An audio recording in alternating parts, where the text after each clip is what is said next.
Hello, Hello. Barbara. Hello, Miss Angel Queen. Just everything in the book that's just wonderful. Serena. Hello, Miss Barbara. Wow, so many good commercials. I was like, I'm getting hungry. I know. I know. Margaritas. I know. When I seen, I was like, I almost forgot. I said, "Oh my God, it's Cinco de Mayo Day. We celebrated today." So I said, I need to put something together real quick. And I was like, "Oh, I'm hungry." Yeah, well, that was great. Yeah. Some more commercials for us. So I'm excited. Another Thursday night. I know we're here another Thursday. So I just want to say, first of all, I always have to say this before we bring in our wonderful queen and the guest that's coming on, a part of HHH. Thank you, Serena, for just opening yourself up that I can just come on in and be just a small help, just a small smidget help to HHH. So thank you so much again. Well, you're more than a smidget of help, and and we can let our audience know that tomorrow we're voting you in as a board member. So there's a lot of exciting things happening. So yes, no, thank you for making the podcast possible, and because of you, we get to shed light on our charity and all the incredible people who have made it possible.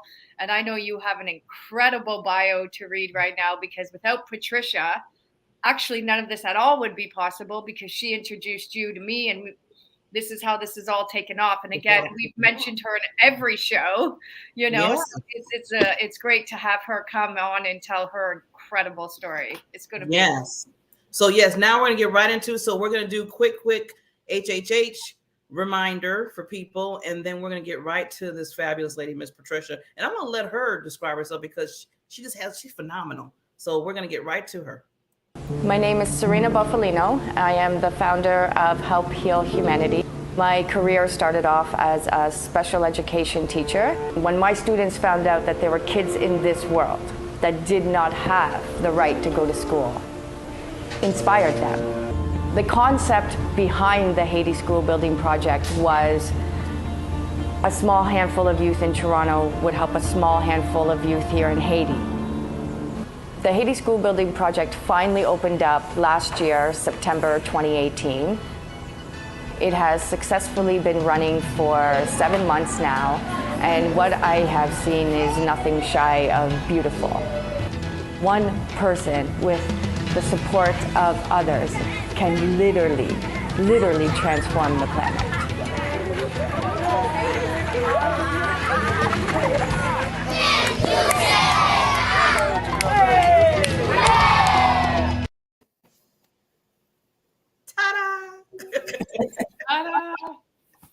It's magic. Patricia's here. Hey, lady, how you doing?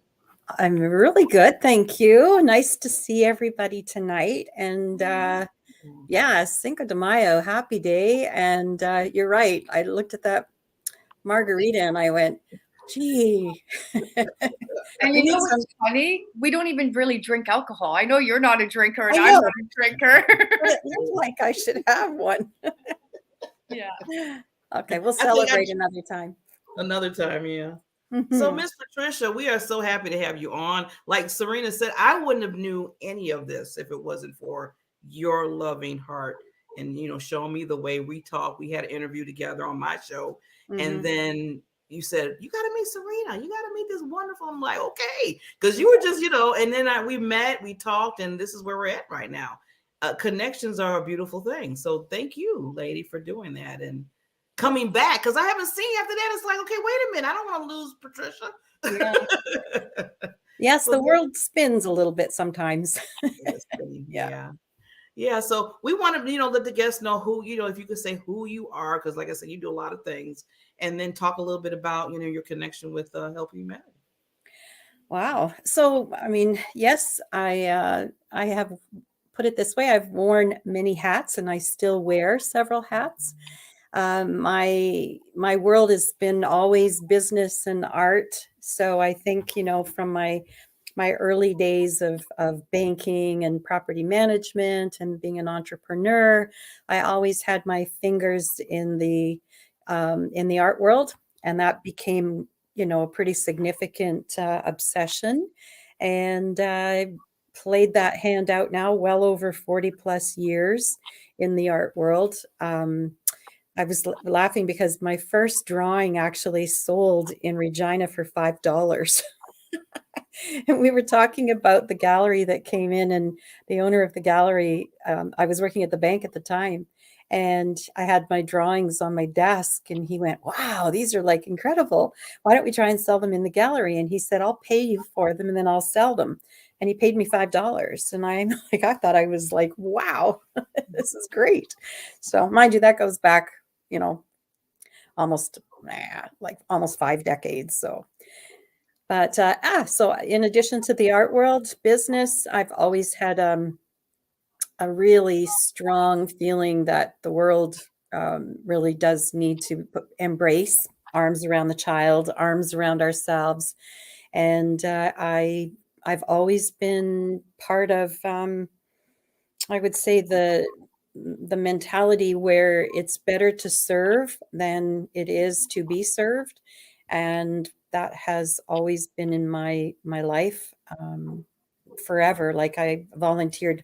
I think I was the president of the CYO at St. Stan's Church in Hamilton when I was literally 13 years old. And from that time forward, it's like you take on these ideals and support systems, and you volunteered for so many different organizations, for the Cancer Center, for music, for the Bach Elgar Choral Society. I'm still involved with the Sir Edmund Hillary Foundation. And then I have, obviously, Serena and I crossed paths just as she was making some decisions about Help Heal Humanity. And so there was a little of input in trying to meander the direction of that, based on the fact that since, early days, I was involved with, several other organizations, from Round Square Schools to a lot of different things. But my trigger with Serena actually ended up because in 2006, I had the privilege of getting tapped on the shoulder by my very, very good friend, Kathy Dorr, when she was in Cambodia, and asked me literally to send her $5,000 on the spot. And I'm like, oh my God, what's wrong? And she said, oh, you're going to build the first library in Angkor Wat.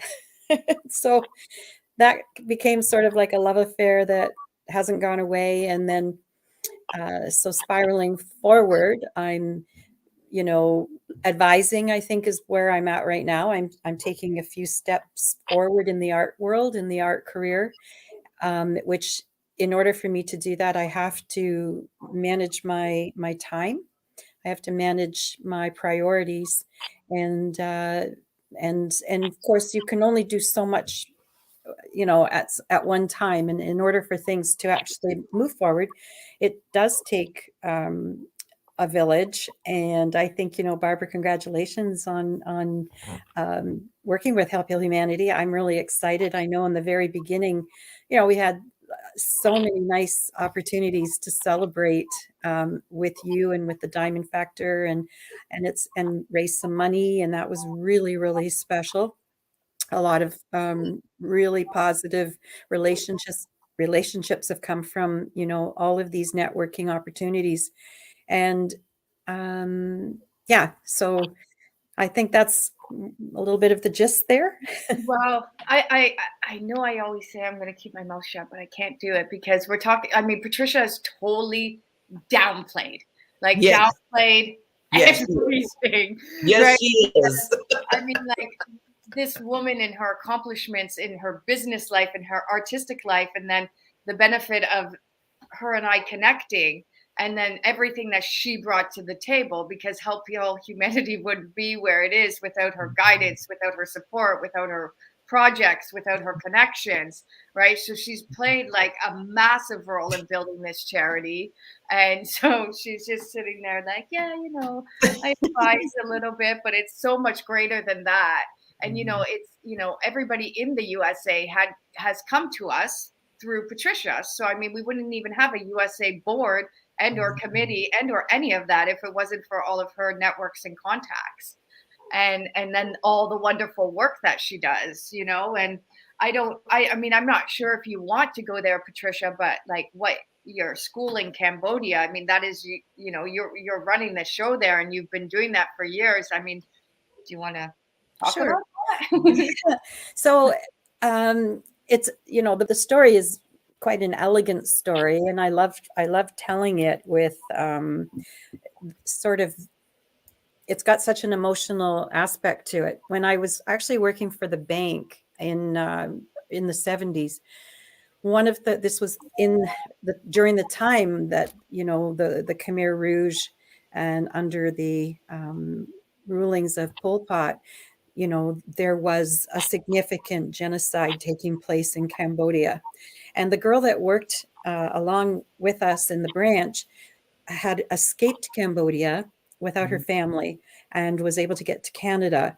And we hired her, and she, I think her personality was so unbelievable to me, because she was so quiet, so demure, and so sad. And it hit me every single day. Like, she would kind of be ignored. She would be off to the side. And I never really wanted to get involved. I didn't know anything about what was going on in Cambodia, because back then we didn't have the same type of media that we have now. However, that was very well known that there was it was a disaster. And I think the impact of her always stayed with me. So then fast forward, my friend Kathy's also she's passed away, God love her. But she had spent 25 plus years in Peru, and she had written a book called Markawasi, The Stone Forest of Peru. A really significant, brilliant woman. And she wanted to go to Thailand to have her book actually printed and published there. Connections, I guess. So when she was in Thailand, she had connected to me, and I said, you know, you're so close. You need to go to Cambodia.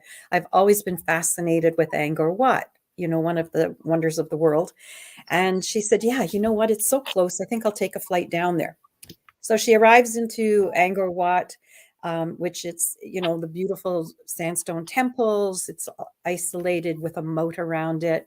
And she goes through the entire place and gets to the South Pagoda area, and she meets this monk who's standing at the very end with this blue sign that says School for Poor Children, Orphanage.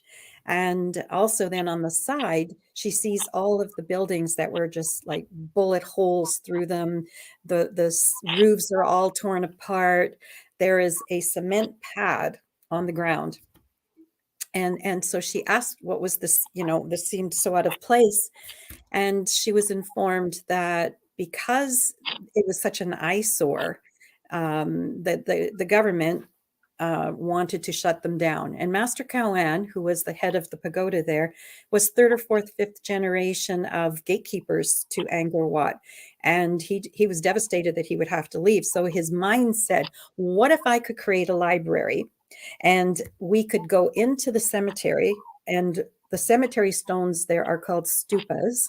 And that's where, during the time of the genocide of the war, that the monks and the nuns buried all of the Cambodian folklore, the books, the teachings, the Buddhist studies, the Buddhist papers underground. They buried them.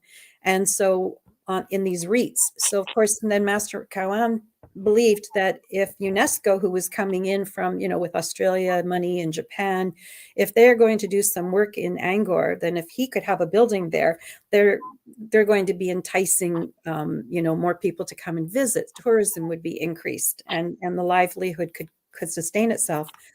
So he had no money. And so they had enough to put the cement pad. So when Kathy heard the story, she literally stood on the cement pad with her cell phone. And that's when she called me and she said, I need $5,000. And I'm like, okay, did you get robbed? What's going on? And then she said to me, no, you're building a library. And so that was in 2006. And then in 2007, of course, it all got started. I did send the money. And my relationship was, you know, beginning to evolve, because there was a young man by the name of Sotani Pyung, who was actually there at the time and became, the liaison for Kathy. He had a background in hotelier, like he'd gone and served in hotels, and so he was speaking very, very good English.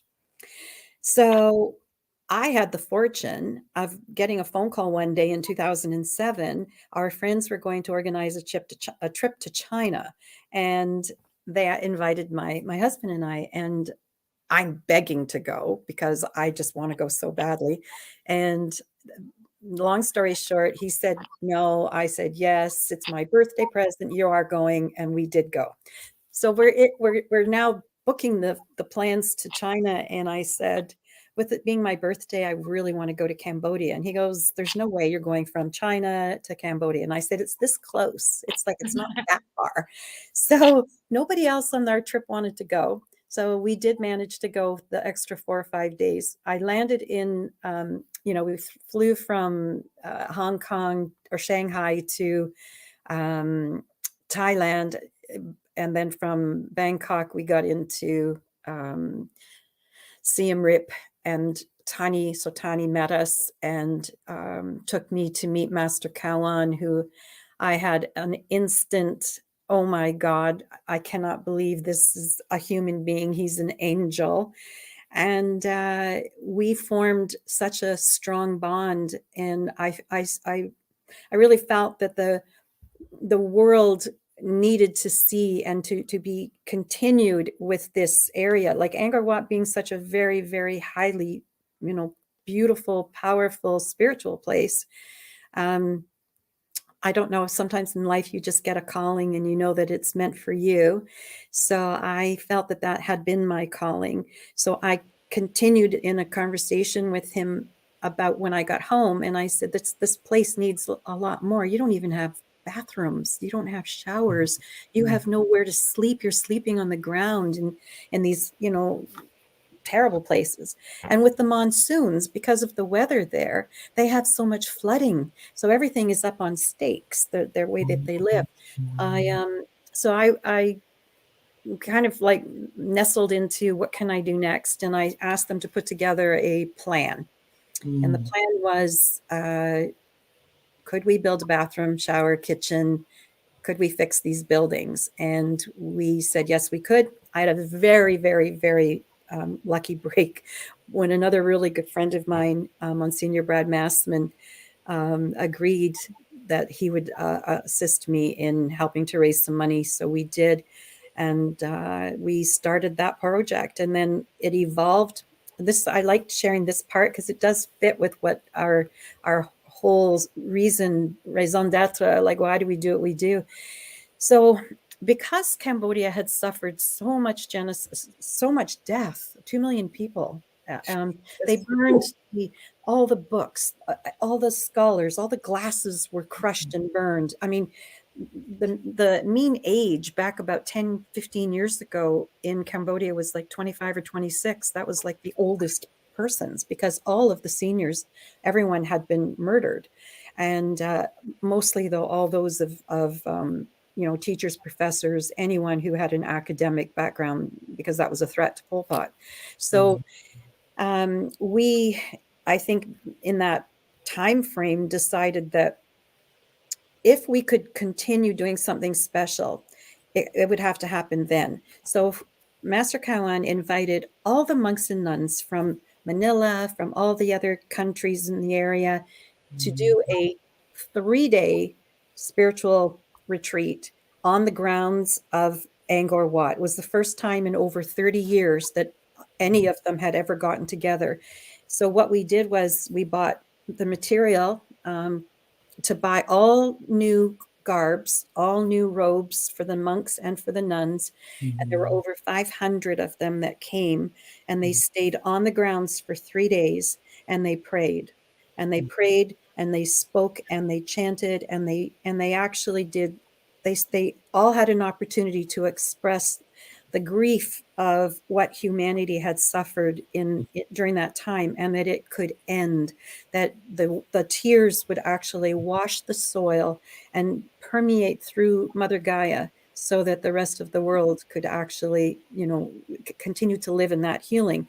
So as the whole process is taking place, I mean, it was highly emotional because Master Kawan now is like one of the most senior, highly regarded monks in Cambodia.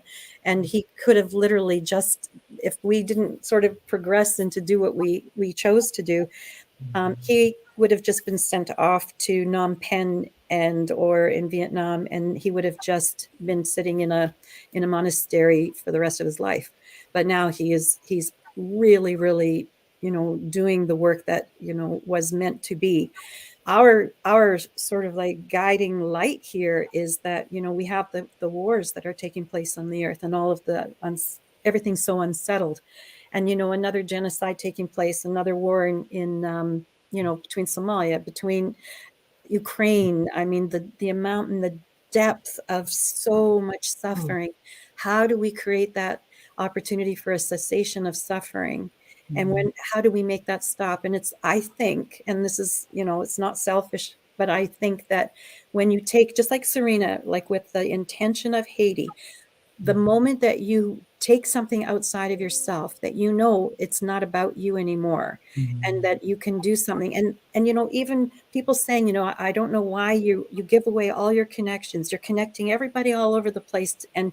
But look at what manifests. Because if you step aside from yourself, then look at what can become, and then how that outreach it manifests and multiplies. So I've and everyone who knows me knows, like I will help where I can help, and I also feel like don't hesitate to make something else happen or connect people, because that's the magic of the karma, the wisdom of the karma, which is, my big project. It happens when you can recognize that it will benefit all of humanity, that cessation of suffering can be actually somehow put into the intention where it can start to have closure. Because if you don't do it, it's like Einstein always says, if you just see the catastrophe is taking place and you do nothing about it, you're a greater catastrophe. That is so true.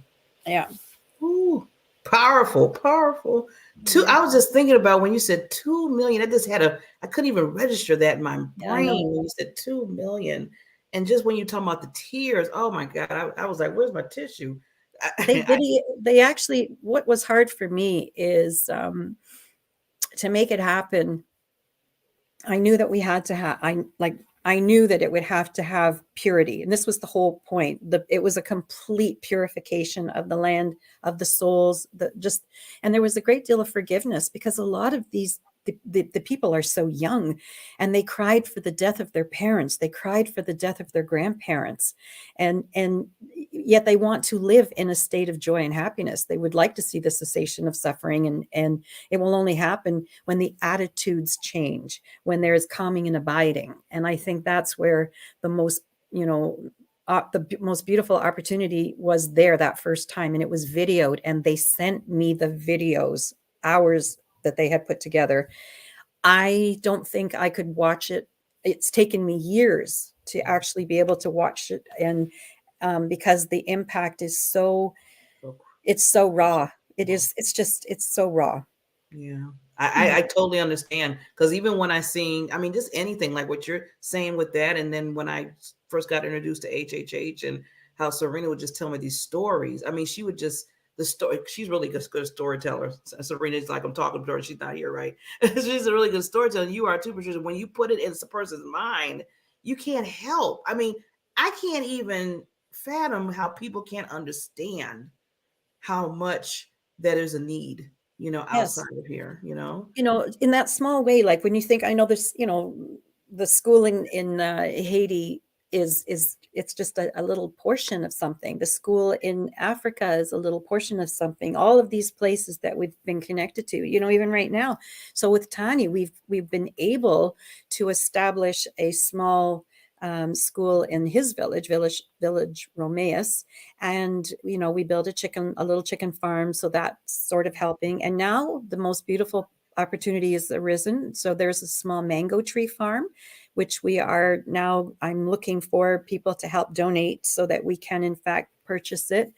And that gives them sustainability. That gives them an opportunity to learn how to love the land, work the land, be entrepreneurial about it, and be sustainable, so that, you know, people like us who have, you know, some additional funds that we share and tithe, don't have to, that it can go elsewhere, because this has now created the opportunity for them to become, you know, more refined, responsible, and they're the most perfect thing when in a conversation is when they're so proud, and it's not pride in the sense of pride, it's proud that they have been able to do it, that they and they want to pay it forward. And I think that's the most beautiful part. Like Tani's talking about, we could have another village. I will do this. And, you know, that encourages other people to sit back and say, well, what can I do then to help make that happen? And that's the simplest thing. It just, as you know, from day one, you know, and I'm going back many years with Serena. Yes, yes, yes. I mean, that's it. It's yes, yes, yes. And then figure it out later. I like that concept. I got that same concept. Like, yes, this is what you do it. We'll figure it out, you know, the process of it. But We'll figure it out later. We got to do this. We got to do this. Yeah. And you know what I love about you coming on, Patricia, because like I said, you're just, like I said, like Serena said, there's just so much that you do. And we're just talking about a little piece of what you're doing. But I love how you're giving the awareness. And this is what's needed. Because a lot of times when I tell other people about this show and about you and about Serena, and they're like, what's going on? It's like they're just not there. And I'm like, okay, first of all, I had to give I said, okay, I'm going to give you just a small pass, because I was missing out a little bit a long time ago.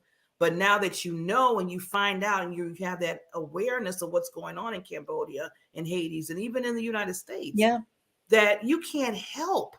I mean, I know me. I'm just talking from maybe I'm talking to myself. You can't help but say, what can I do? I need to do something. yeah. Something has to happen. So we are so good at you know, immediacy, like, you know, your backyard.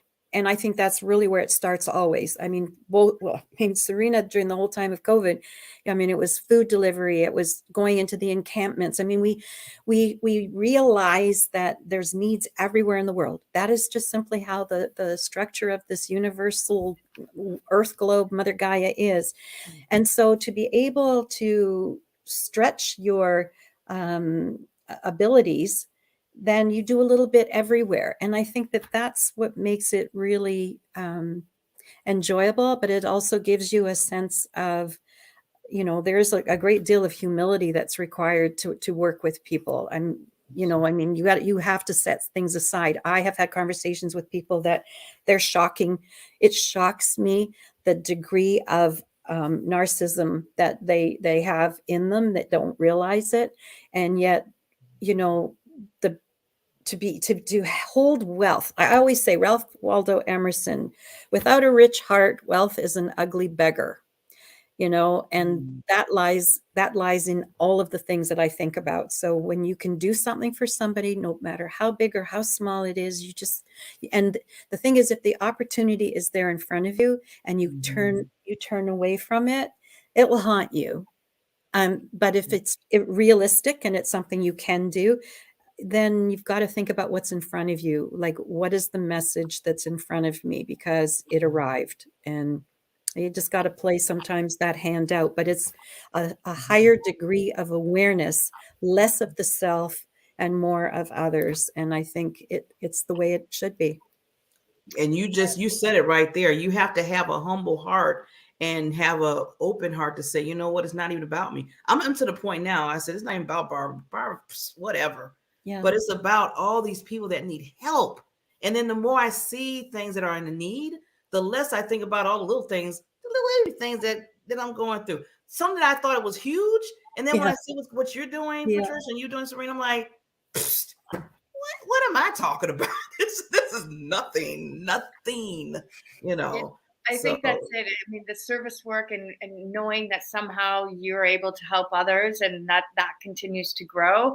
I think that's what it's all about. And until you experience it, I mean, I think you don't have a clue. So that's why I'm always like, if the first step is just to step outside yourself and go and experience it, that in itself, leads to so many other things. But I do want to say that, like, I'm starting to think, maybe we only have one guest to show because our guests are always so incredible. And then we have to, stop to go on to the next. But, Oh. and we keep saying, like, we want to bring our HHH people back. Like, we're just going to start to show people a taste of them, and then we're going to bring them back as our audience grows. And of course, we want to have Patricia back. And everything that Patricia did say tonight, like she's mentioning, like they want to start more projects, more farming, maybe they are doing some computer labs and all like the alternative stuff that they're doing in the Cambodia school that she is responsible for funding and taking action on. If anybody wants to donate to the Cambodia project, they can do that directly at our website, which is helphealhumanity.org. And right in that donation, it says the purpose of your donation. You just say Cambodia funds. And, Patricia deals with all of that. So she's in good hands. Again, she's another one that does not get paid to be here, but believes in the power of service and love. And so if anybody wants to contribute to her project, which is an incredible project in Cambodia, please donate and just put Cambodia in the window, and Patricia will, connect with you, contact you, and figure it out exactly with you hands-on. Wow, thank you so much for that. That's yes. Awesome. So Patricia, any last words you want to give the audience before we let you go? But you're going to come back. I'm just letting everybody know. We're letting everybody know you're coming back. Any last words? I just think life is extraordinary, and I think just see the magic in what you're doing and stay in that state of the goddess so that you can enjoy it. So as much as we are always looking at things from a different perspective, the lens can always come back to ourselves as well. We do deserve to be happy and content, because that makes it easier for us to be happy and content for other people as well. So it's we can't ignore our own vessel. Yes. So, well, thank you so much for having me and letting me chat. And I talked a lot, and I'm sorry I've taken up probably. No. We wanted to hear everything. Okay. This is wonderful. Hard for me to keep my mouth shut, right? I don't want to interrupt, but yes, again, an incredible spirit, the heart of gold, wisdom beyond wisdom. Yes. Thank you, Patricia. I don't say this about anybody in the world. Everybody who knows me knows my mom is the most important person, but I do refer to Patricia as my spirit mom, because of such the impact that she's had in my life and being there for me in a way nobody else has. So I love you so much, Mama, and thank you for everything. You're welcome, so and I love you too. Okay, we'll bye, see ladies. You. Have a good show. Raise your hand if you've ever been busy. Raise your hand if you've ever got tired and feel like you just need a couple days off. Most people would have both hands up right now. That's our world, fast-paced and income-driven. That's why we get caught up in our own lives so often, and that's why it's understandable when most people don't focus on worries that aren't their own. So what makes someone become a humanitarian? Someone whose whole life focuses on the welfare of other humans. When you go back and you see kids that were living on the streets, kids had no structure, they had no routine, people who had nothing, they didn't have meals.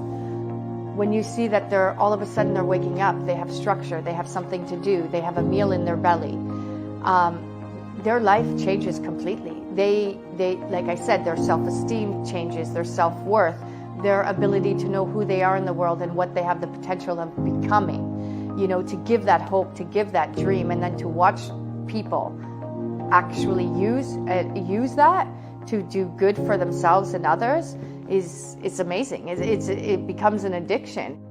And with Serena's help, we'll find the meaning of life to a humanitarian. Amazing. Patricia is amazing. Thank you, Serena. Yeah, she is. We're gonna bring her back. We're gonna get enough time. Believe me, we have weekly shows, so we'll have time to bring on a whole lot of HHH people and wonderful people. So now we're gonna go right into our kind of second half, where we kind of bring on, well, we do bring on other nonprofit organizations to have their light shine and show what they're doing in the world. And we have a wonderful lady, and full disclosure, Serena. Now I had another person. They canceled like an hour and a half ago because their mother was rushed to the hospital. Oh no. Oh, yeah. And I was like, oh my God. So I was like, no, no, no, no, no. You first, right? But then I kind of did some 911 things, found into some other queens, and they found this lovely lady with this other nonprofit called Martha's House. And her name is Becky Miller, and she's going to come on with us in a second here. And her mission is to provide to provide homeless women and their children with shelter and support while guiding them towards a lifestyle of self-sufficiency. So she kind of said, we all as nonprofit, we might do different things, but we all have that one thing in common, and is that having that heart. So we're going to bring her on right now. Hello, lady. Hey, Hello. good evening. How are y'all doing? Great. We're doing great. Wonderful. I'm so excited to be here. I'm so excited to have this opportunity with y'all. Thank you so much. I'm excited to have you. I love people who are doing charity work, and especially your mission. We have very similar shelters here in Hamilton, specifically women's shelters, homelessness, food insecurity, and getting women back on their feet. So I'd love to hear about your project, how you got started, what you're doing, and let our audience know all about the great things you're up to. Well, okay, so Martha's Home actually started back in 1987, and it was by a group of people from our community, which I live in Amarillo, Texas, who saw the need for homeless women and women with children were growing, and there was just no place for them to go. So it started off with a little 2-bedroom house. That was meant to give shelter in extreme cases. And over the past however many years that's been, it's grown, and we now have 5 houses. We can house up to probably about 75 to 80, depending on the dynamics. Mom with kids, just a woman by herself, those types of things. So we have one house that is specific for women who are going to school to further their education. I mean, it's just the things that are going on now. It's just amazing. We have a fantastic we got a brand new marketing director last year, and I say marketing, and that's not really exactly what she's doing, but that's kind of her official title. And she started a new initiative this year called Present Needs Future Success, and that really is the program that is focusing in on those women who are going back to school, so that they can increase their skills, they can get better jobs. And I mean, it's a fund for, okay, so first of all, we're going to take care of their housing problem, right? We're going to give them shelter, make sure they got shelter, make sure they got food. Boy, whenever you've got those two that you don't have to worry about, what a weight is lifted off your shoulders, right? Yes, it is. I mean, truly. Then you can start kind of trying to go, okay, what comes next, and then what comes next. So, I mean, our program really helps women. If they need a driver's license, we're going to help them get a driver's license. If they need a car, we're going to help them get a car. If they need a job, we're going to give them the skills to be able to go in, and the clothes to go in and be able to, and then not have to worry about, okay, how am I going to get a shower? How am I going to, all of those things. So it's just something that is very near and dear to my heart. I'll tell you, I got started because my sister, through a series of just bad decisions, ended up homeless. And we were estranged at the time. So pretty much not speaking. And I knew a little bit about Martha's Home, but I didn't really know exactly what it was. And at the time, my mother was in a nursing home. And one particular evening nurse noticed that my sister would come maybe 2, 3, sometimes 4 nights a week, depending on what the weather was, and stay with my mom all night long. And so she kind of befriended my sister. And once she heard her story, then she suggested Martha's Home. And I'm so thankful that she did, because I truly had tried to suggest that to her. And because of where we were in our relationship, she just wouldn't listen. And I understand. I mean, I understand. But I'm so, so thankful that God put that nurse in her life to get her. So she finally convinced her. My sister got a hold of our wonderful executive director. She had a little interview, and within just a few days, she was at Martha's Home. She was safe. She she was on her way back. She was on her way back. We say we're a hand up, not a hand out. And so I credit Martha's Home with giving me my sister back. We have a fantastic relationship now, and she's doing great. Has been able to keep a job, which she never had before. Has been able to keep a job. I mean, like 5, 6, 7 years, and just is happy. She's happy, which is something that she never had before. So it's really very, very personal to me that these women have that same opportunity. Yeah. Oh goodness, I want to just come and give you a big hug.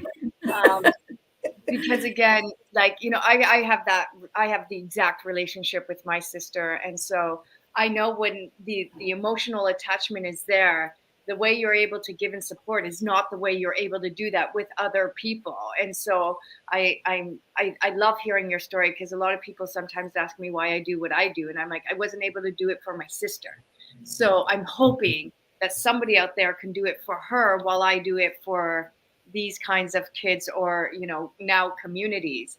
But it's like you said, and now for you to be working and back at the Martha's House, I mean, that's full circle. Like, that's pure brilliance. And like you said, like, that's just I want to give you a hug, right? What it is, I think, us as service workers is, sometimes, like we say, like, so we give them shelter and we give them meals, but like, I don't think people fully comprehend how that can completely, and at first, how hard that is to come by when you are facing that situation. Like, Yes. I mean, like the stigma sometimes, like, oh, they did that to themselves. And it's like, you don't understand mental health. You don't understand, addictions, and that can lead to something that's catastrophic. And then without having those support units, your life can end quite early, And so to be able to get somebody that kind of help and support is the greatest gift that we could ever give to anybody. And especially we give it to strangers, And I just commend you for the great work that you do, because you're making it sound like small and easy, but I know how intense and how hard and how many people it takes just to support one of those ladies, right? Yes. And we have a fantastic community that just supports us so, so well. I mean, one of my favorite parts, and one of my very favorite parts actually, is fundraising. As funny as that sounds, I love fundraising. Can you give us some skills, please? See, connection. There you go. But because I know the more money that we get in there, the more women and children that we can help. We have, like I said, fantastic supporters. We have one of our local churches that comes in once a week, and they provide life skill classes for these ladies. There's Bible studies. It's just, we have a part-time caseworker that particular church also pays her salary to have there for the ladies, so that we can make sure that they're getting absolutely all the resources that they need. Wow. So, yeah, it's an incredible organization, and I'm so glad to be a part of it. It just, I just love it. Now I was going to ask you, because you're one of the board of directors. You've been doing it for a while. Yes. Is it for the vice president for education, or? No, I'm vice president. I'm just vice president. Oh, you're vice president. Vice president on the board. Yes. Wow. So, what I love with you and Serena, because I see you're already connecting just with the whole sister story. And like you said, and we were talking to Patricia earlier about having that heart of just openness to just put yourself to the side and say, I need, it's not like I want to do this, like I need to do this. It comes to that point. It's like, well, maybe I want to give here and there. You know how people put a little 10, 15, but no, it gets to the point where you get the awareness of this. It's not like I have to do this now. I have to help people. I have to be there. Me, Barbara, no, she puts to the side right now. I love Barbara, but Barbara has to help. Well, and I think that's the thing too, and I'm sure you find this a lot, is it's hard for us to stand up for ourselves, to say what we need or what we want. But when you're doing it for somebody else, and I've had a lot of people come to me and be like, they're kind of shy and timid and quiet, and they don't really talk a lot. But then all of a sudden, when you're immersed in this environment where you're making a difference, your voice gets louder. You're able to speak confidently in front of people because you're speaking about something that's important, right? And I think, passion. Yeah, passion. It awakens that passion. Yes. Right. And I see that in you and I. And I mean, like, I think if I was going to give a speech about myself, I don't know what I would say. I'd probably really talk silly about myself. But if you want to give me a speech about service work, about, again, like I work a lot with women's shelters in particular as well, and homeless. Like, I mean, Help Heal Humanity's been on the streets feeding all the people in encampments and living in tents, right? So we do also the local work. And again, when you're on the grounds and you end up seeing these people, meeting these people, the workers that are coming out, their perspective changes completely. And like you said, when you get outside yourself and it's no longer about you, you change as a human, right? Mm-hmm. And so for us to be able to stand up and be the voices for so many people who don't, I think that gives us a lot of courage and strength. Yes, it does. Yes, so well put. Yeah. Absolutely. I'll tell you honestly, if I could just volunteer for nonprofits the rest of my life, that is what I would do. As a matter of fact, it was about 4 years ago, and my husband finally sat me down and he said, okay, you've got this one and this one and this one and this one and this one and this. And he said, baby, you're extending yourself too much. You just need to concentrate on 2 or 3. So that's what I've pulled myself down to.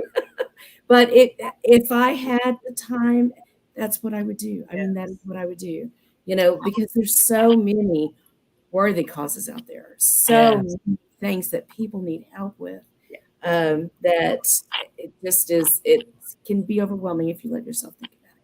You are so right. It's funny, Becky, how you say that, because I told Serena this many times already that I just want to do this for life. I mean, I have a job, I have a business, but I said, I just want to engulf into helping these organizations. And then a little birdie in my head told me, well, Barbara, they need money, they need funds. So what you need to do, it's like myself talking to myself, is you need to find a way to get the money or find a way to get the awareness out there for these nonprofits.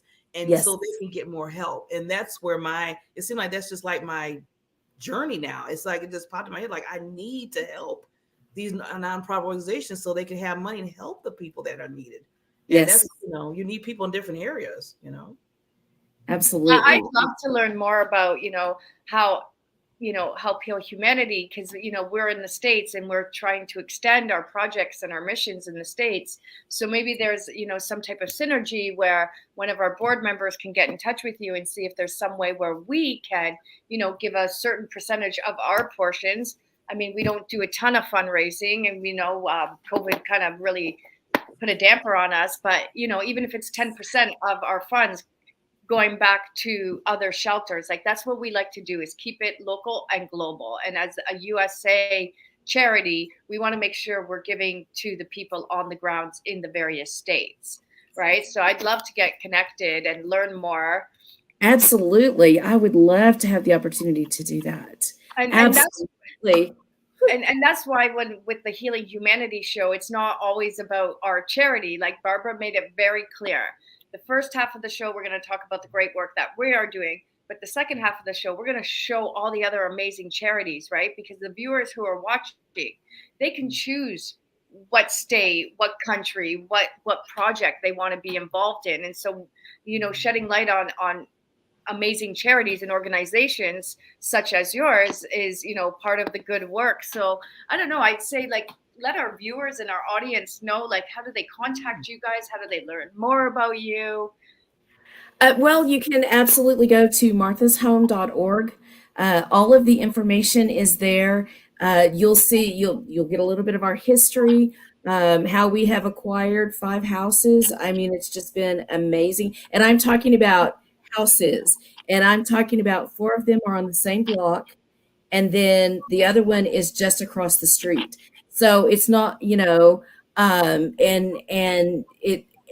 these women become family whenever they live in these houses. And so I'm sorry, I'm probably getting off, but it's marthashome.org. And you can see everything that you want to there.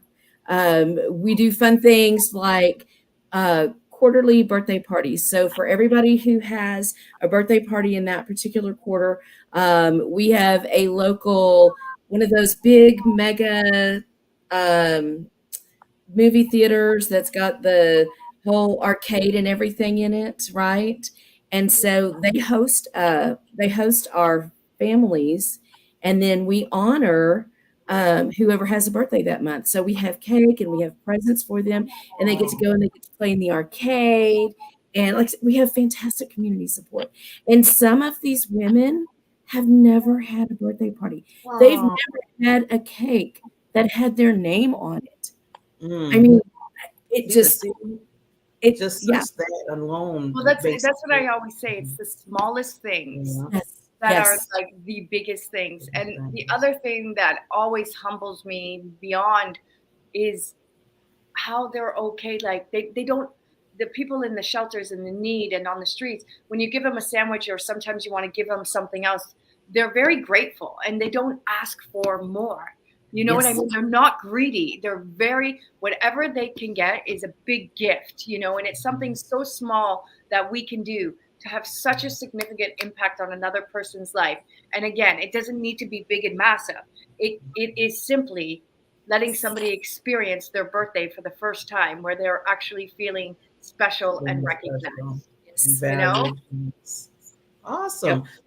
So Becky, I know with time, I wanted to make sure that you can just leave any last words for the audience that's listening that you want them to take away. And then we will basically we're telling everybody, we're going to bring you back around. You're coming back. You're family now. This is fantastic. As a matter of fact, I believe I need to subscribe. But there's, if your heart has been touched by anything that you have heard on this show, and you don't feel like you can do something big, do something small. Do something in your community. Find something that touches your heart, that talks to you, and go there and just go there. What can I do? Can I bring a dress that somebody could wear to an interview? Can I bring a $5 gift card for somebody who's maybe having a bad day and they just need a cup of coffee? It doesn't matter. It doesn't matter. It all counts. It all counts. Awesome. Well, thank you, Becky. I have to thank you so much for the last call for me. I put the 911 out there, and see, when people have that heart, they just come back and they give. So thanks for giving to the show today and explaining Martha's house, how important it is, and is helping people in the world and making a difference. Thank you so much for giving me the opportunity. It was great to meet y'all. Thank you. I think you're an incredible, beautiful human being. It's so nice to have met you. Yes. Nice to meet you too. I'm really good at that heart thing. Do the heart to the heart thing. Yeah, there we go. There we go. It's pumping. It's pumping. Let's let everybody know. We'll see everybody next Thursday for Help Heal Humanity. Please let people know. And if you do have an organization, nonprofit that you want to come on the show for the second half, please contact me through Messenger and we'll get you on the schedule. Serena, as always, it's a pleasure being co-host with you. And we'll see everybody next Thursday. Bye.